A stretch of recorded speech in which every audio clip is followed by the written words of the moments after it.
Good morning, everybody, and a very warm welcome to you all here at the Old Chapel. And a big hello to those that are watching from all over the place. I think my mum's watching in Greece, so that's quite far away. We've got people up in Scotland and people that couldn't make the service today, so thank you all for being here. My name's Kate Moran, and I'm the Smiley Celebrant. And with the help of my family, we opened the doors here to the Old Chapel in April this year. The chapel itself was built in 1820 and was a place of worship to many over the years, including the famous Shirley family, and you can see plaques on the walls commemorating them. It was also Edward John Smith's place of worship, who, of course, was famous for being the captain of the Titanic. So a little nugget of history for you there. Now, the doors closed in 2006 when the last funeral was held here, and sadly it fell into disrepair around 5 years ago. It was bought though by an architect who made it his job to breathe life back into this beautiful building. And as you can see, it's been beautifully and sympathetically restored to even better than its former glory. So we are now a funeral venue, and we welcome all families from any faith, any belief or not, through our doors to hold space for them to say goodbye to somebody that they really love. We don't rush. There's plenty of time, and nobody is going to be following you straight in after the service is finished, which I feel is really important. Now, we all think that it's a really welcoming, special place, and I hope that you all agree. So today marks our first memorial service, and we hope to hold events like this throughout the year, marking special dates and occasions like Father's Day, Mother's Day, and during the Christmas period. Today, I'm joined by some of my lovely celebrant friends who are going to say a few words, Louise, Sue, and Andy. And we have the amazing Melodie with us too, who's going to be singing a couple of songs for us. Now, you've also all been fantastic at sending me photos over of your loved ones. So we're going to be having a bit of a time to reflect later on, and we'll watch the screens together and see the photos scrolling round. Everybody is welcome to stay after the service for teas and coffees. And I would love if you came and found one of us and told us a story about your person, something weird, or a catchphrase that they used to have, or tell us about their world famous Christmas trifle that they used to make every single year. Now I'm going to hand you over to Louise, and she's going to share some words on her view on the importance of Father's Day. Thanks, Louise.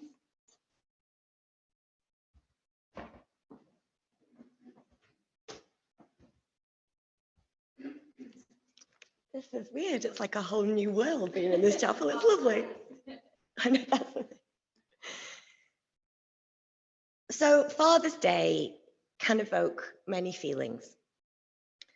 For those who still have their father or a father figure in their lives, it can be a day of celebration and an excuse to get family and loved ones together.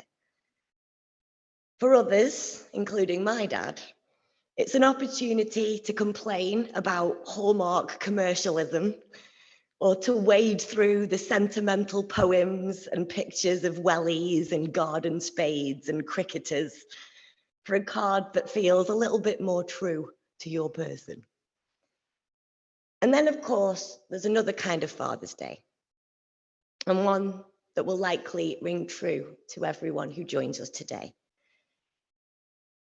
It's the type of Father's Day that reminds you of what you've lost, or of what you've never had.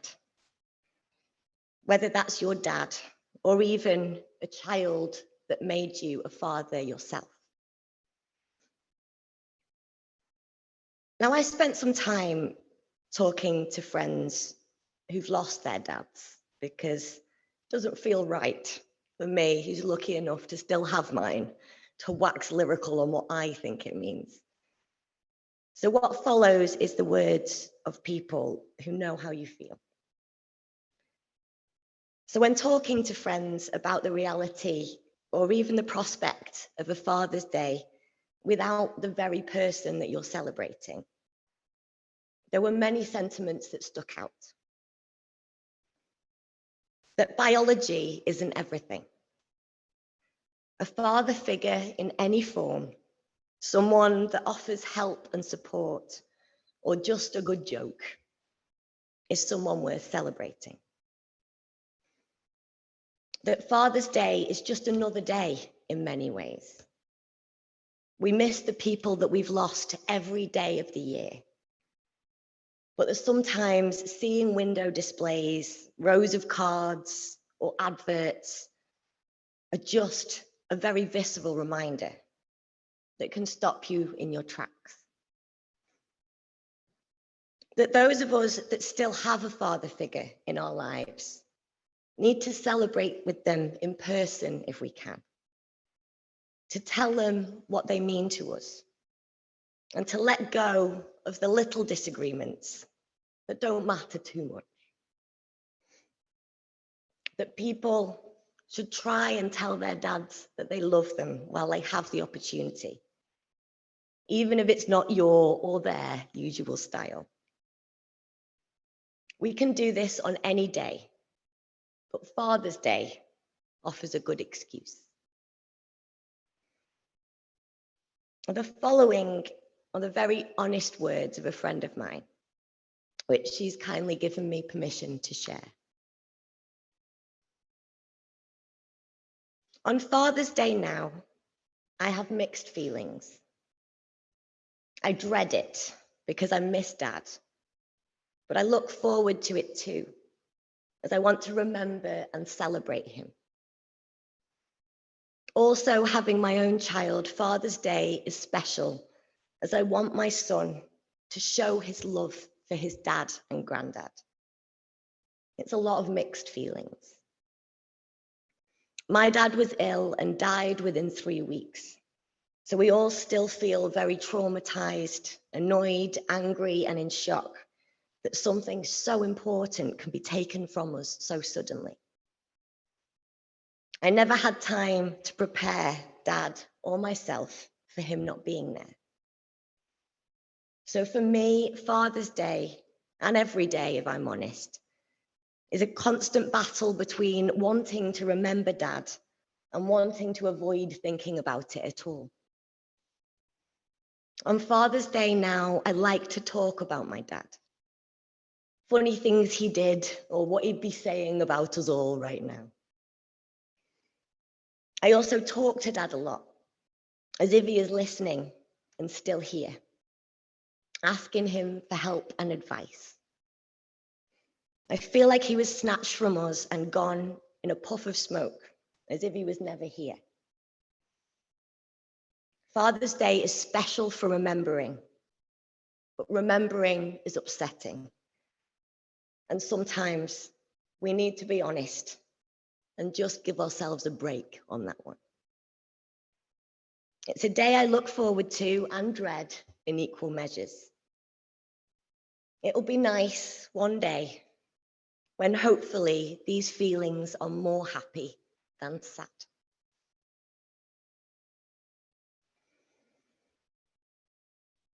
So this Father's Day, be kind to yourselves. Perhaps have a chat with him in quiet moments, or hug your own kids a little tighter. Share memories of your loved one, as Kate said, with those who knew them and those who didn't.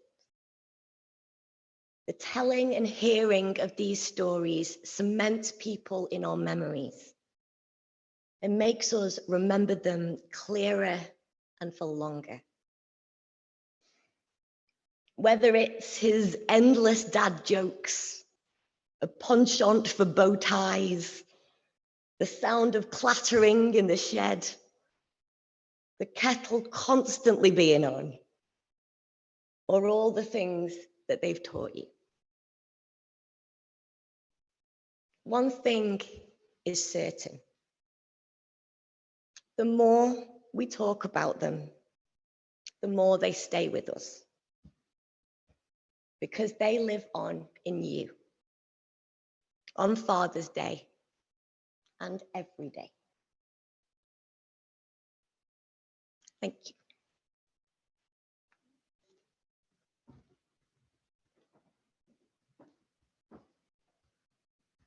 Thank you, Louise. Now I'd like to invite Sue to come and join me. She's got props as well.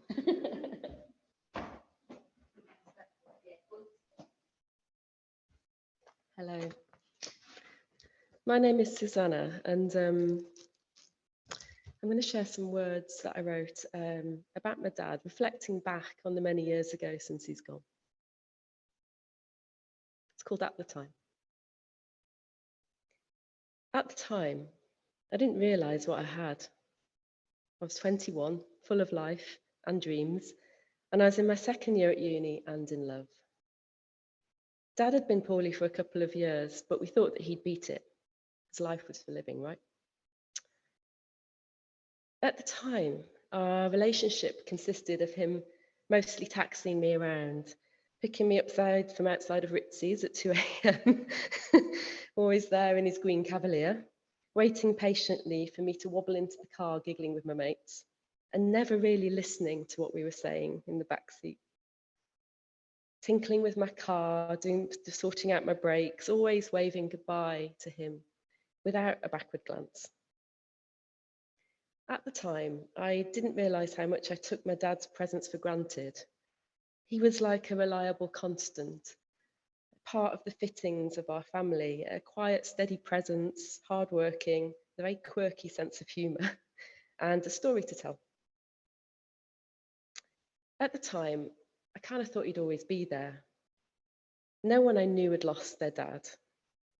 I imagined that he'd watch me graduate, he'd be proud of my first proper job, he'd help me decorate the walls of my first house, he'd walk me down the aisle, and eventually he'd hold his grandchildren.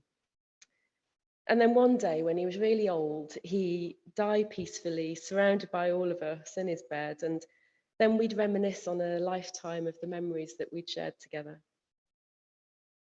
At the time, when he left, I didn't actually appreciate what I'd be missing out on, the future that all felt so far away, a gaping space of unknowns, and I just waded through day to day.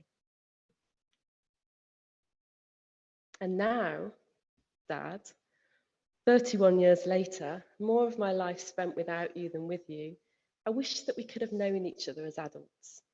I wish that I could hear your voice once more and laugh at your jokes. I wish that you'd met my husband and we'd both watch you help my son to change the oil on his car. I wish that you could still be beside Mum and be a steadying presence for her into old age. I just wish we'd had longer. And now, here I am, almost at the age you were when you died, and I feel like I finally get it. The gravitas of being a dad, how much it meant, and even more, how important your place was in our family story. I just couldn't have known back then how much we were going to miss out on together. And now, every Father's Day, birthday, and anniversary, I remember you, faded memories now a little, but I always give thanks for you and how you set me up for a lifetime to live on without you. And now, I see how you live on through me and your grandsons. You're never actually that far away. I am because you were. We are because you were. And still, now, I buy a multi-pack of Fry's chocolate cream bars, a gift that I gave you. I know it's a childish gift, but nonetheless, the gift lives on as long as Fry's stay in business. And so I weave the memories I have of you and alongside the stories that I hear about you and quietly honour you by living on with your values And I imagine life with you here, if only in my heart. Thank you. And we've got these to share afterwards with a cup of tea, if you'd like. Thanks. Thanks.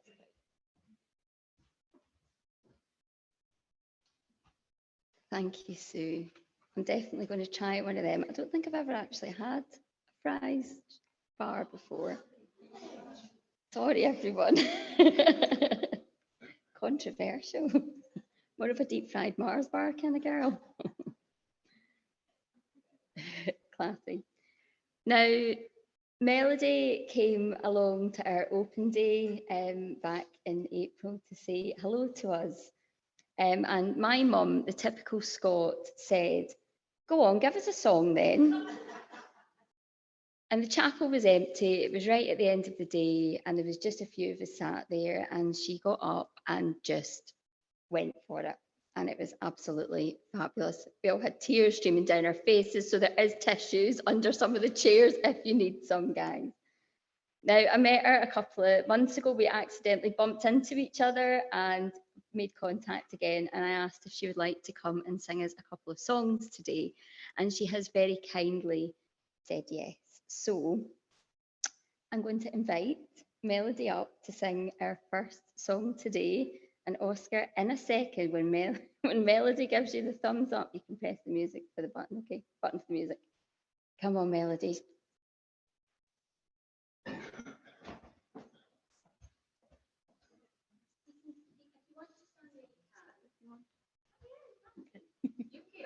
Yeah.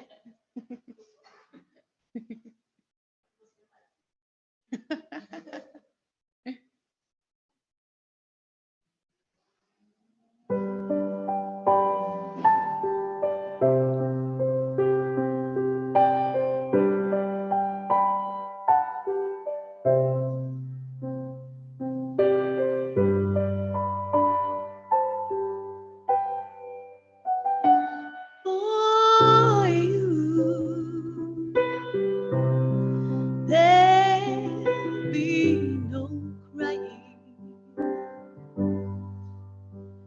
For you,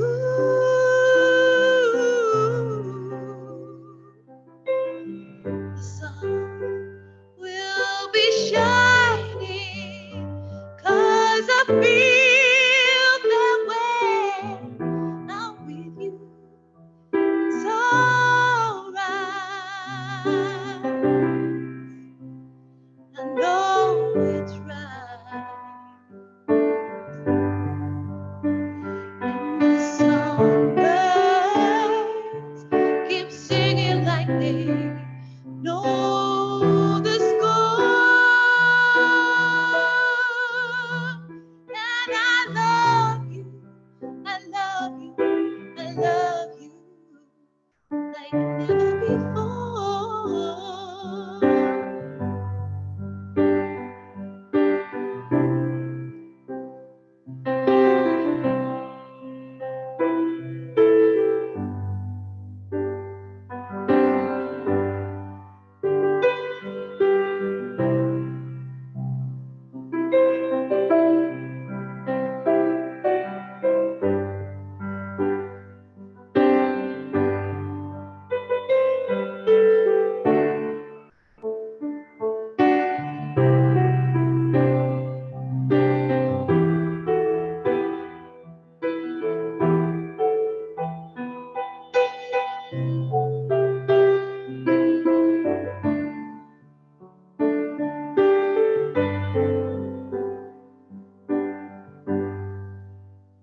To you, I would give the world. To you,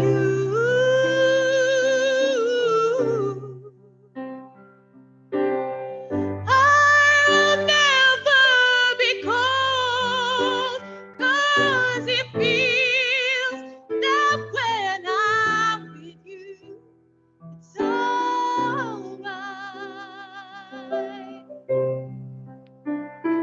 I know it's right.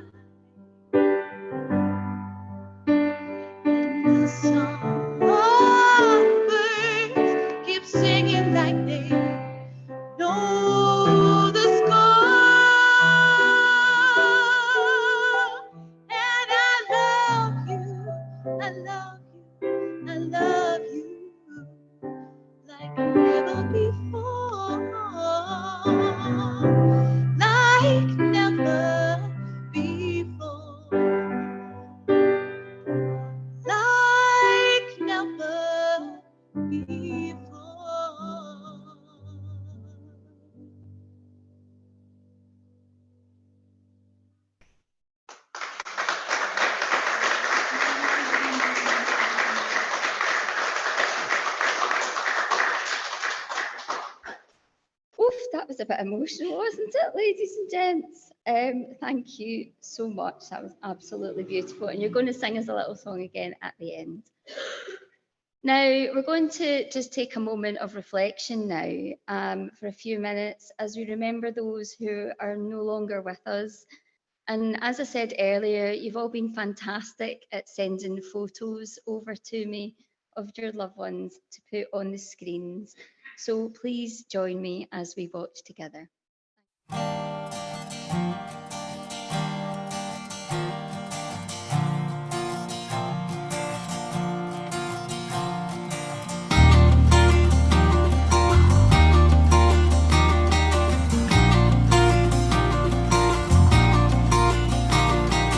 Listen, everyone, the time will come when all of us say goodbye. Feel that aching in your heart, leaving you broken inside. But we're never really gone, as long as there's a memory in your mind. So now go do the best things in life. Take a bite of this world while you can. Make the most of the rest of your life. Make a ride of this world while you can. Take the ones you love and hold them close, because there is little time. And don't let it break your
very lovely tributes to some very lovely and much missed people. Lovely. Morning, everyone. My name's Andy, and it's a privilege and an honour for me to be standing in front of you today to share this inaugural service with you all. Today, I've actually chosen a poem. The poem is both thought-provoking, inspiring, and uplifting. It's all about a little hyphen or a line that's sandwiched in between a birth and a death. And it's also so very important. No one knows how long or how short that little dash will be.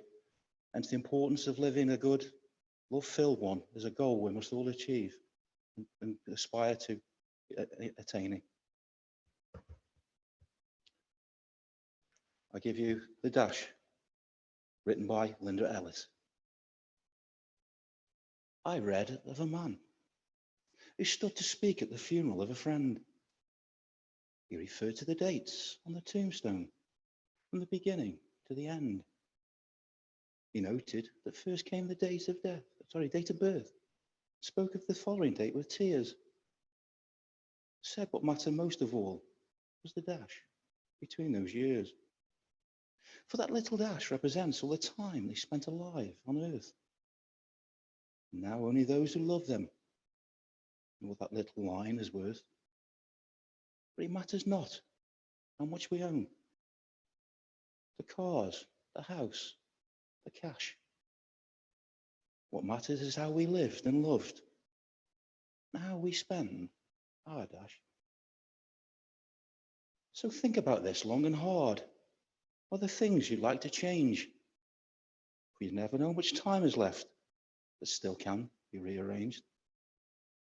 To be less quick to anger and show appreciation more, and love the people in our lives like we've never loved before. We treat each other with respect and more often wear a smile, remembering that that little dash might only last a short while. So, when your eulogy is being read, with your life actions to rehash, would you be proud of the things they say about how you spent your dash? Thank you.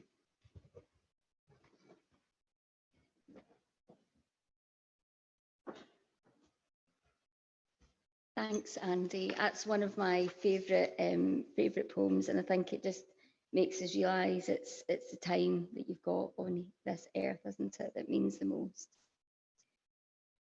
Now, as our service draws to a close, I would like to thank you all for being here this morning, for sending your photos and supporting us as a new venture. I'm going to shamelessly ask, if you don't already, to please follow us on social media. And if you'd love to give us a review, I'll give you some extra biscuits after the service. And you might get one of Sue's fries, chocolate bars as well, for a really good one. Now, we are proud to support the Dougie Mac Hospice, which is our local hospice here in Stoke-on-Trent. And their work with both adults and young adults and children really is invaluable to the people in Stoke-on-Trent. If you wish to make a charitable donation today, please don't feel that you have to, but if you do, we've gone very technical and there's a QR code on the table as you walk in, or they are in the bottom of your orders of service, and that would take you through to a Just Giving page that the chapel have set up for them. They are nominated charity this year, so any events that we hold will go through towards the Dougie Mac umbrella. Now, we'd love if you would stay and have a chat and a brew after the service. All the children here don't know it yet, but they're going to spring into action and get the teas and coffees on the go. And my lovely mother-in-law Karen as well, she's the tea queen. So please stay and have a drink, have a chat, have a biscuit. And a recording for the service will be available sometime next week. I'll post a link on the Facebook page if you want to share it or watch again. I'll also put the slides out on Facebook, so if you want the slide of your dad or granddad, you're more than welcome to take that off there and share that. Okay. Now, before I hand you back over to Melodie for our last song, I'd like to share a blessing with you. Not all of us are religious, but I think this encompasses pretty much everyone. May the sun bring you new energy every day, bringing light into the darkness in your soul. May the moon softly restore you by night, bathing you in the glow of restful sleep and peaceful dreams. May the rain wash away your worries and cleanse the hurt that sits in your heart. And may the breeze blow new strength into your being, and may you believe in the courage of yourself. May you walk gently through this world, keeping your loved ones with you always, knowing that you are never parted in the beating of your heart. Thank you all so much for being here, and I'm going to hand you over again to the wonderful Melodie. Thank you.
Way above the